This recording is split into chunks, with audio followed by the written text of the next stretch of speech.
Assalamualaikum warahmatullahi wabarakatuh. Saya Rifani Septia Putri, NIM A1C31938 akan menjelaskan materi bumi dan antariksa tentang mengukur jarak ke bintang. Di sini saya akan menjelaskan pengertian bintang. Bintang merupakan benda langit yang memancarkan cahaya. Terdapat bintang semu dan bintang nyata.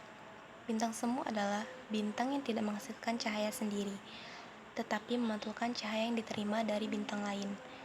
Bintang nyata adalah bintang yang menghasilkan cahaya sendiri. Secara umum, bintang adalah objek luar angkasa yang menghasilkan cahaya sendiri atau bintang nyata. Menurut ilmu astronomi, definisi bintang adalah semua benda masif bermassa antara 0,08 hingga 200 massa matahari yang sedang dan pernah melangsungkan pembangkitan energi melalui reaksi fusi nuklir. Oleh sebab itu, bintang katai putih dan bintang neutron yang sudah tidak memancarkan cahaya atau energi tetap disebut sebagai bintang. Bintang terdekat dengan bumi adalah matahari pada jarak sekitar 1499.680 km, diikuti oleh Proxima Centauri dalam rasi bintang Centaurus berjarak sekitar 4 tahun cahaya. Sejarah pengamatan. Bintang-bintang telah menjadi bagian dari setiap kebudayaan. Bintang-bintang digunakan dalam praktik-praktik keagamaan, dalam navigasi, dan bercocok tanam. Kalender Gregorian yang digunakan hampir di semua bagian dunia adalah kalender matahari, berdasarkan diri pada posisi bumi relatif terhadap bintang terdekat, yaitu matahari. Selanjutnya yaitu astronomi Italia Geminiano Montari merekam adanya perubahan luminositas pada bintang Algol pada 1667. Edmond Halley menerbitkan pengukuran pertama gerak diri dari sepasang bintang tetap dekat, memperlihatkan bahwa mereka berubah posisi dari sejak pengukuran yang dilakukan Ptolemeus dan Hipparchus. Pengukuran langsung jarak bintang 61 Cygni dilakukan pada 1838 oleh Friedrich Bessel menggunakan teknik paralaks. William Herschel adalah astronom pertama yang mencoba menentukan distribusi bintang di langit. Selama 1780-an, ia melakukan pencecahan di sekitar 600 daerah langit berada. Ia kemudian menyimpulkan bahwa jumlah bintang bertambah secara tetap ke suatu arah langit, yakni pusat galaksi Bima Sakti. Putranya John Hershey mengulangi pekerjaan yang sama di Hampshire langit sebelah selatan dan menemukan hasil yang sama. Selain itu, William Herschel juga menemukan bahwa beberapa pasangan bintang bukanlah bintang-bintang secara kebetulan berada dalam satu arah garis pandang, melainkan mereka memang secara fisik berpasang membentuk sistem bintang ganda. Radiasi, tenaga yang dihasilkan oleh bintang sehingga hasil samping dari reaksi fusi nuklir dipancarkan keluar angkasa sebagai radiasi elektromagnetik dan radiasi partikel.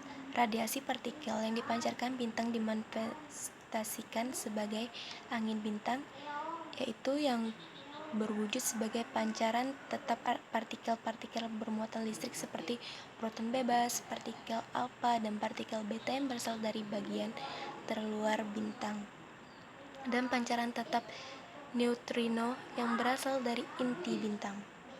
Hampir semua informasi yang kita miliki mengenai bintang yang lebih jauh dari matahari diturunkan dari pengamatan radiasi elektromagnetiknya yang terentang dari panjang gelombang radio hingga sinar gamma. Namun, tidak semua rentang panjang gelombang tersebut dapat diterima oleh teleskop landas bumi. Hanya gelombang radio dan gelombang cahaya yang dapat diteruskan oleh atmosfer bumi dan menciptakan jendela radio dan jendela optik. Selanjutnya, mengukur jarak bintang dengan metode paralaks. Dalam Kamus Besar Bahasa Indonesia, kata paralaks bermakna perubahan semu pada arah suatu benda yang disebabkan oleh perubahan letak pemandangan. Namun demikian, kata paralaks yang dipakai di sini diilhami oleh parallax view, buku yang ditulis oleh Slavoj Žižek, seorang filsuf Slovenia. Dalam sudut pandang Žižekian, paralaks dapat berarti memandang suatu objek sedemikian rupa sehingga objek itu mengalami pergeseran atau perubahan. Dengan demikian, melalui paralaks, posisi sudut pandang dan kemampuan epistemik dianggap relevan terhadap perubahan. Selain itu, dalam taraf yang sederhana, paralaks dapat juga dipahami sebagai modal kritik yang bergeser dari mainstream atau yang lazim. Secara umum, paralaks adalah perbedaan latar belakang yang tampak ketika sebuah benda yang diam dilihat dari dua tempat yang berbeda. Misalnya, acungkan jari telunjuk dan jarak tertentu, misalnya 30 cm di depan mata kita. Amati jari tersebut dengan satu mata kita secara bergantian antara kanan dan kiri, sehingga jari kita yang diam akan tampak berpindah tempat karena arah pandang dari mata kanan dan kiri berbeda, sehingga terjadi perubahan pemandangan latar belakangnya. Perpindahan itulah yang menunjukkan adanya paralaks. Untuk menghitung jarak ke bintang, pada astronom menghitung pergeseran yang tampak pada bintang dalam kurun waktu 1 tahun. Para astronom menggunakan dua waktu yang berbeda dalam mengamati bintang selama 1 tahun periode ini, yaitu ketika bumi berada di tempat yang berseberangan. Sepanjang bumi mengelilingi matahari, astronom melihat pergerakan bintang terhadap bintang-bintang di belakangnya yang karena jaraknya lebih jauh, yaitu terlihat diam. Semakin dekat bintang, paralaksnya semakin besar. Paralaks bintang merupakan salah satu metode untuk menentukan jarak bintang, yaitu dengan cara mengukur sudut paralaksnya. Bayangkan bumi yang mengelilingi matahari atau berevolusi. Jika kita mengamati sebuah bintang dan kita mengamati kembali bintang tersebut 6 bulan kemudian, maka kita akan melihat adanya pergeseran letak. Pergeseran tersebut diakibatkan perbedaan proyeksi bintang ke langit latar belakang. Untuk bintang yang dekat, pergeseran tersebut cukup nampak sehingga kita dapat mengukurnya.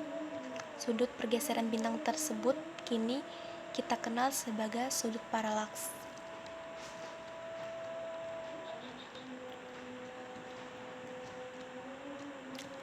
Semakin jauh suatu bintang, maka semakin kecil sudut paralaksnya, semakin sulit untuk diukur. Ditambah parah lagi dengan adanya efek atmosfer bumi. Yang ketiga, mengukur jarak bintang dengan bintang Chopin. Kita dapat menentukan jika jarak bintang dengan menghitung paralaksnya. Namun metode paralaks itu hanya dapat digunakan untuk bintang-bintang dekat saja, karena teknologi yang kita miliki belum dapat menghitung paralaks dengan ketelitian tinggi. Sejarah metode penghitungan jarak ini berawal dari sebuah penelitian tentang hasil pengamatan terhadap bintang variabel, bintang yang kecerangannya berubah-ubah, yang ada di galaksi awan Magellan besar dan awan Magellan kecil. Saat itu, Henrietta Levert, astronom wanita asal Amerika Serikat, membuat katalog yang berisi 1777 bintang variabel dari penelitian tersebut. Hubungan sederhana antara periode dan luminositas bintang variabel Kaplan ini bisa digunakan dalam menentukan jarak karena astronom sudah mengetahui adanya hubungan antara luminositas dengan kecerangan atau magnitudo semua bintang yang bergantung pada jarak. Dari pengamatan bintang Kaplan, kita bisa dapatkan periode variabilitas dan magnitudonya.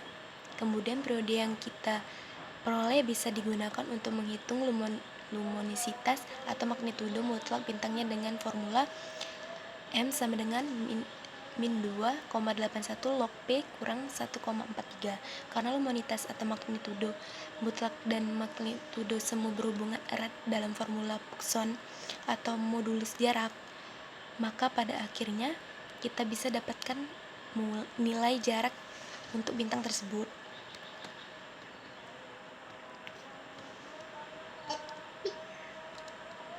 Kesimpulannya, paralaks adalah perbedaan latar belakang yang tampak ketika sebuah benda yang diam dilihat dari dua tempat yang berbeda.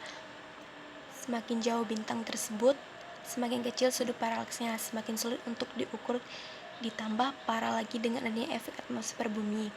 Untuk menghitung jarak bintang yang lebih jauh atau bahkan menghitung jarak galaksi-galaksi yang jauh, salah satu caranya adalah dengan menggunakan hubungan periode luminositas bintang parabel Kepler. Sekian dari saya, mungkin itulah yang dapat saya sampaikan. Terima kasih. Wassalamualaikum warahmatullahi wabarakatuh.